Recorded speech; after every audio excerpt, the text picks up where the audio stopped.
Now have the pleasure of welcoming here from the Netherlands. Please welcome former UN Special Representative, Mr. Adrianus Melkert.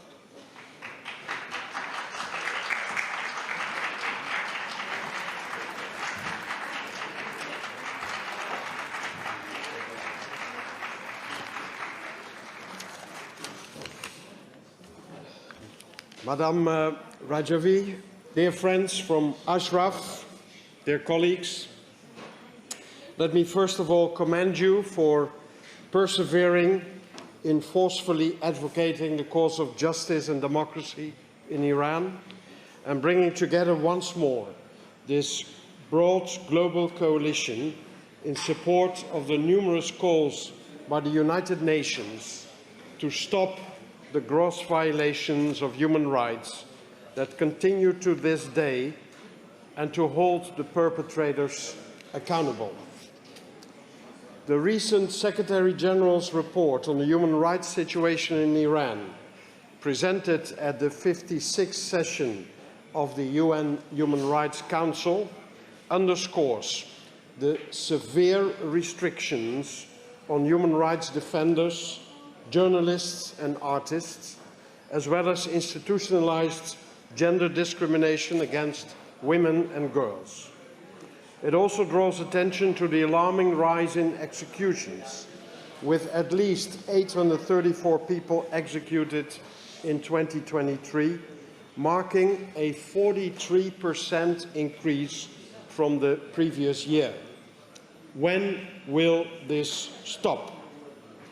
The United Nations Special Rapporteur on Human Rights in Iran, Javaid Rehman, has recently raised the possibility to consider the mass executions of political prisoners in the 1980s as genocide and crimes against humanity. What more is needed to act?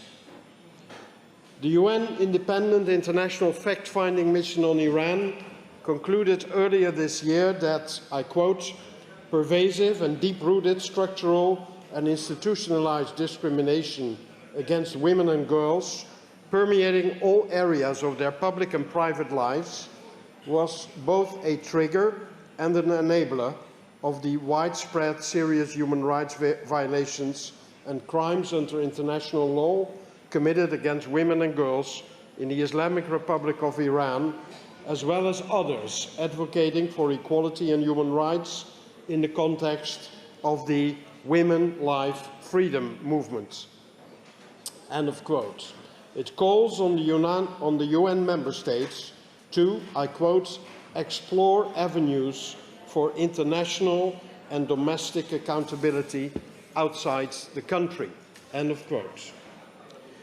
However, I'm concerned that we see hesitation and backtracking on international pledges to stand up for justice, as is illustrated by the recent release of Hamid Nouri by the Swedish government, despite his life imprisonment sentence for involvement in the 1988 mass executions, and the earlier release of Assadollah Assadi by the Belgian government. These facts play into the hands of the Iranian regime's hostage-taking tactics. The horrific attack on former member of the European Parliament and staunch supporter of the Iranian people, Alejo Vidal-Quadras, has been yet another testimony of a ruthlessness that cannot be tolerated by the international community. I stand here today in solidarity with all those that suffered and are suffering the loss and the pain inflicted by a regime that crushes the future of its population. 45 years of broken promises, oppression and terror have not broken your resolve, as I have witnessed in Ashraf and Liberty, and as we are witnessing today with the 10-point plan for change. This gathering today is therefore highly necessary to reiterate the need to support all those who are vying for a different Iran, enabling especially the many millions of young people to express their voice in freedom and to meet their aspirations in a country that will be democratic, open to the world, and upholding international law. And this gathering underscores that the opposition inside and outside Iran stands ready with alternatives to bring back Iran as a trusted partner in promoting peace and prosperity in the country and in the wider region. I therefore commend you and your movement to persevering in leading the campaign for change.